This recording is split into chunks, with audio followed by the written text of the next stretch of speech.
As the Senate chamber erupted in a 51-50 vote on July 1, 2025, Vice President J.D. Vance casting the tie-breaking yay, America edged one step closer to enacting the One Big Beautiful Bill. This sweeping legislative package, which cleared the House by a razor-thin 215-214 margin in May, bundles together trillions in new spending, tax reforms, and regulatory directives. Yet despite its grandeur, the bill's triumph carries a bittersweet flavor for the crypto community. Both pro-blockchain champions and wary skeptics find reason to cheer and to lament.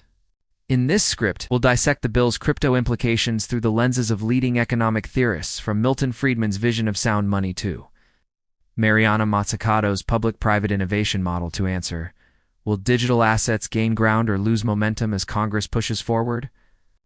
1. A bill of epic proportions and controversy at its core. The One Big Beautiful Bill OBBB represents an ambitious attempt to reshape the fiscal and regulatory landscape. Over 10 years, it promises roughly $3.3 trillion in incremental debt. That sum covers expanded healthcare spending, climate-resilient infrastructure, AI oversight, and an array of tax code adjustments. Opponents Democrats decrying reduced care funding and Republicans balking at larger government-mounted fierce opposition. All Democrats and 3 Republicans in the Senate voted no, warning of unsustainable deficits and overreach. Yet, the march toward passage has placed crypto in the spotlight. 2 diametrically opposed amendments, one from crypto-friendly Senator Cynthia Lummis, the other from prohibitionists, including Senators Elizabeth Warren and Jeff Merkley, met on the legislative battlefield. Their fates and the future treatment of digital assets now hinge on which narrative prevails. 2. Lummis's vision, tax fairness, and market growth. Senator Lummis, a rancher-turned-crypto advocate, has for years argued that U.S. policy must nurture blockchain innovation or risk ceding leadership abroad. Her amendment aimed to fix what she calls double taxation on miners and stakers, taxing block rewards at issuance and again when assets are sold. By carving out prophylactic exemptions, Lummis sought to lower entry barriers for newcomers, foster network security, expand on-chain activity.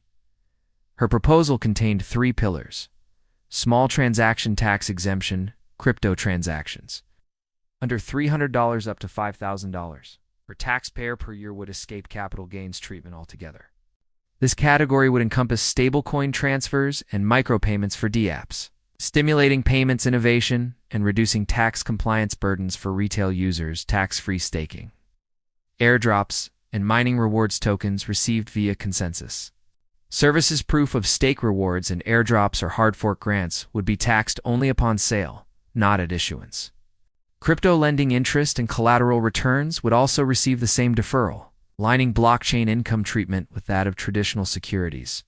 Digital asset wash sale rule to curb loss harvesting abuses. Upheld a classic 30-day wash sale prohibition traders could not claim paper losses on tokens sold and repurchased within a month. This preserved a fair market while preventing aggressive tax arbitrage. If enacted, these measures would inject momentum into staking protocols, DeFi experimentation, and retail adoption. Milton Friedman would likely applaud the simplification of tax friction, viewing it as reducing distortions between fiat and digital money. Likewise, Mariana Mazzucato's frameworks for market-shaping innovation suggest that well-crafted incentives can spur private coding, testing, and scaling of blockchain technologies. Yet the amendment failed to survive Senate reconciliation. In the final OBBB text, these tailored carve-outs were excised, leaving crypto's tax code intact and, in some ways, harsher as digital asset. Gains remain fully taxable upon every realization event. Point 3. Warren's prohibitionist coup, barring officials from crypto. While Lummis fought for inclusion, Senators Elizabeth Warren, Jeff Merkley, and Jack Reed waged a very different battle. Their amendment would prohibit the President, Vice President, members of Congress, federal appointees from owning or promoting any cryptocurrency, token, NFT, or stablecoin. Their rationale: to avoid conflicts of interest, potential insider trading, and the specter of public servants profiteering from policy-sensitive sectors. From a governance standpoint, Diron Acemoglu's work on institutional integrity underscores the logic. When actors hold substantial financial stakes in regulated industries, regulatory capture can follow. Similarly, Thomas Piketty's research on wealth concentration warns that unfettered investment by the powerful can exacerbate inequality. In this light, barring officials from crypto resembles historical ethics rules, preventing legislators from speculating in treasury, bonds, or fine art markets. Yet the amendment's critics argue that it crossed a line treating blockchain assets as uniquely tainted, whereas regulators permit officials to hold equities, commodities, and real estate trusts. Cryptocurrencies labels digital gold, programmable money carry ideological baggage, and singling them out smacks of political grandstanding. Elon Musk decried the provision as censorship of innovation. Free market advocates warned it might deter qualified technocrats from public service. Ultimately, this anti-crypto clause was also dropped, though its mere introduction rattled markets, triggering brief price dips as lawmakers weighed the threat. Did not survive the final compromise. Yet the episode underscored crypto's precarious place in policymaking. It can be weaponized to score political points, even if it doesn't become law. 4. A temporary victory and lingering uncertainty with crypto amendments stripped away. What remains for digital assets in the OBBB? On balance, the legislative text does not expressly benefit the industry. But neither does it impose new roadblocks. No novel fiat on-ramp bans. No retroactive taxation, no sweeping AML/KYC mandates beyond existing FinCEN directives. In that sense, crypto stands still, safe from fresh hostility, but deprived of fresh incentives. Nassim Taleb's anti-fragility principle reminds us that sometimes surviving a shock without damage is itself a win. Crypto markets have weathered threats of prohibition, draconian tax hikes, and discriminatory restrictions, and their removal can be the calm before the next rally. Long-term networks secured by miners, stakers, and node operators can interpret legislative stasis as a green light for continued growth and investment. Yet uncertainty remains. The OBBB's AI regulation framework, aimed at everything from deepfakes to machine learning safety, could morph into intrusive oversight for on-chain automation, lacking explicit carve-outs, smart contract audits, or decentralized oracle. Networks might face constraints if bundled under broad AI governance rules.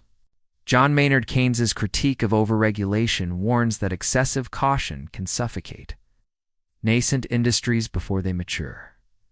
5. Beyond the OBBB, genius. Bitcoin 2025 and CLR, fortunately for the crypto community, the legislative horizon extends beyond this omnibus package. 3 bills in particular promise more direct impact. Genius Act stablecoin regulations sponsored by senators' names. The Genius Act aims to set a clear federal framework for stablecoins, defining reserve requirements, custody rules, and disclosure standards. Under its rubric, issuers must back tokens with high-quality liquid assets, similar to money market funds, and submit to periodic audits. This could lend institutional credibility to stablecoins, unlocking broader use in payments and DeFi. Bitcoin 2025 Act National Bitcoin Reserve, introduced by Representative Name. The Bitcoin 2025 Act would authorize the U.S. Treasury to hold a portion of its reserves in Bitcoin, marking a historic embrace of digital scarcity. Following Milton Friedman's thesis that diversification of monetary assets can enhance stability, Treasury holdings in BTC could diversify national balance sheets against future inflation shocks. Clarity Act clarifying digital asset markets. Expected for Senate drafting by October 2025. The Clarity Act would delineate which digital assets qualify as securities, commodities, or currencies, with clear jurisdictional lines. CFTC for commodity tokens, SEC for securities, FDIC backstop for stablecoin deposits. Market participants could innovate with confidence, free from the peril of SEC enforcement actions, according to budget negotiators like Senator Staff.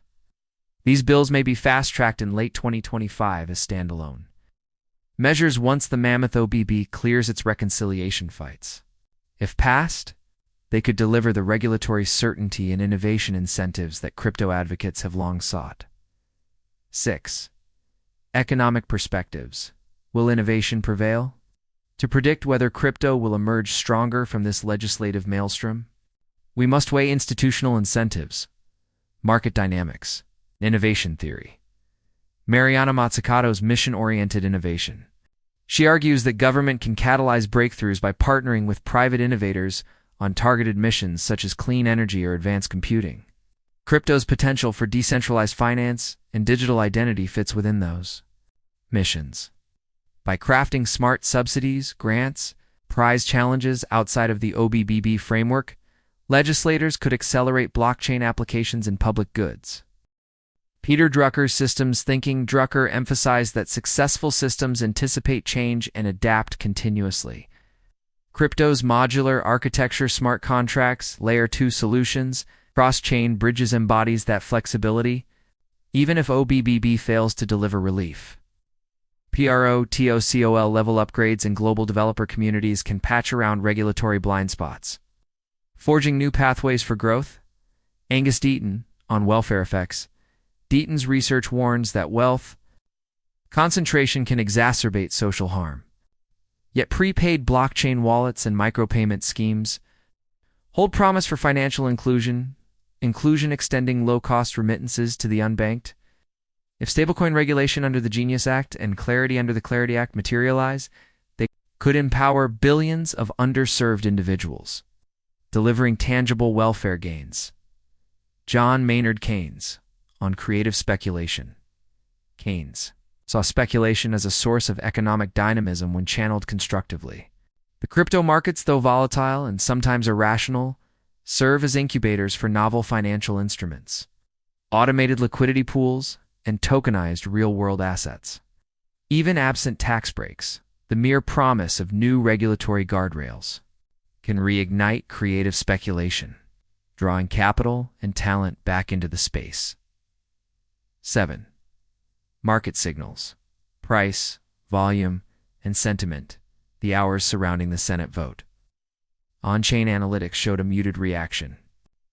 Bitcoin's price dipped 2% on June 30th as fears of draconian amendments spread, only to recover once the crypto provisions were excised. Trading volumes on major exchanges spiked briefly, signaling traders' attentiveness to legislative news. Volatility as opportunity. As Nassim Taleb notes, antifragile systems grow stronger when exposed to shocks. Crypto's resilience, 2 near misses amendments that never passed, reinforces investor confidence that future threats can be navigated successfully. Funding and innovation cadence.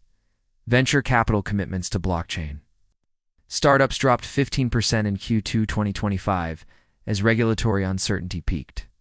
Yet post-vote DeFi funding pitches surged by 20%, according to Crunchbase's evidence that entrepreneurs view the legislative outcome as stabilizing. It's not punitive. Sentiment indices. The Crypto Fear and Greed Index ticked up from 45 to 60 following the vote, reflecting renewed optimism. While still cautious, investors interpreted the omission of hostile measures as a sign that Congress will handle crypto in separate, more focused bills rather than as afterthoughts in omnibus text, a dynamic that bodes well for targeted constructive legislation. 8. The political calculus, lobbying, partisanship. In Next Steps, crypto's legislative journey is as much a story of politics as economics. Senator Lummis's lobbying coalition, comprising exchanges, DeFi protocols, and industry associations, spent $12 million in Q1 2025 cultivating bipartisan support.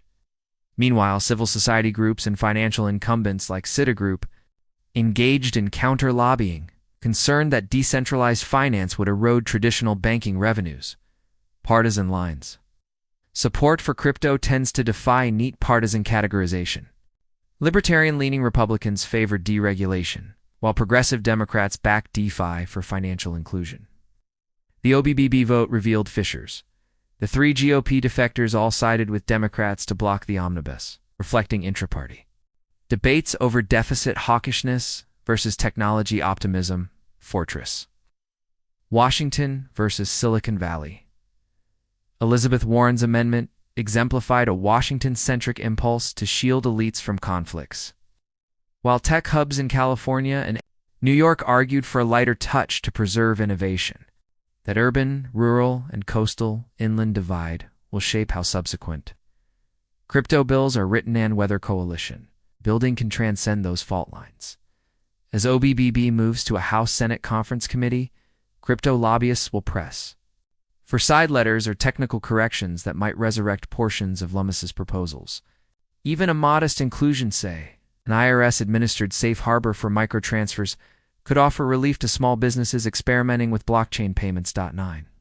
Long-run prospects. Building durable frameworks, whether or not the OBBB itself delivers crypto wins. A more durable question looms. Can the United States craft a stable, innovation-friendly framework for digital assets? The ingredients are already on the table: clear taxation guidelines, beyond Lummis's ambitions, tiered tax structure combining exemption thresholds for microtransactions with capital gains clarity, can anchor corporate and retail use cases. Regulatory jurisdiction. The Clarity Act's promise of delineating CFTC-SEC and banking roles is essential to prevent overlapping prosecutions and to enable product design teams to build with confidence. Inclusivity mandates aligning crypto access with anti-poverty goals such as lo-fi remittances would give the technology social legitimacy, harkening back to Duran Acemoglu's emphasis on institutions that serve the many, not just the few. Technology-neutral oversight, AI. Regulations must distinguish between on-chain consensus algorithms and data-driven machine learning, ensuring smart contracts don't fall under the same stringent pre-approval regimes as high-risk AI tools. If these elements coalesce, whether through piecemeal bills or a future technology omnibus, America can secure its place as the epicenter of blockchain innovation rather than cede leadership to more permissive jurisdictions. 10. Conclusion. A conditional silver lining. The passage of the One Big Beautiful Bill marks a chapter, not the final act, in crypto's regulatory saga. While the bill itself offered no direct tax relief or express protections for blockchain businesses, it also did not erect fresh barriers. That outcomes surviving a legislative crucible intact provide space for targeted innovation bills to flourish later in 2025 or early 2026. Milton Friedman would remind us that sound money relies on predictability by removing potential pitfalls. Congress has bought crypto advocates a measure of policy certainty. Mariana Mazzucato would note that mission-oriented public investment, paired with private ingenuity, can now proceed without the threat of sudden tax hikes. And Nassim Taleb's antifragile thesis suggests that crypto networks, having withstood a near miss in the Senate, emerge stronger and better prepared for future skirmishes. In the end, the crypto community faces both relief and resolve. Relief that the OBBB did not derail blockchain development. Resolve to press harder for clarity, fairness, and innovation in the bills to come. If Genius, Bitcoin 2025, and Clarity fulfill their promise, if bipartisan coalitions learn from this omnibus fight, then digital assets can indeed reap lasting benefits from a Senate process that, for now, has passed them by without penalty. The real question moving forward is not whether Congress can pass another massive package, but whether it can pass focused, coherent legislation that entrusts tomorrow's money to those who build it and builds prosperity for all. And that challenge lies crypto's next great opportunity.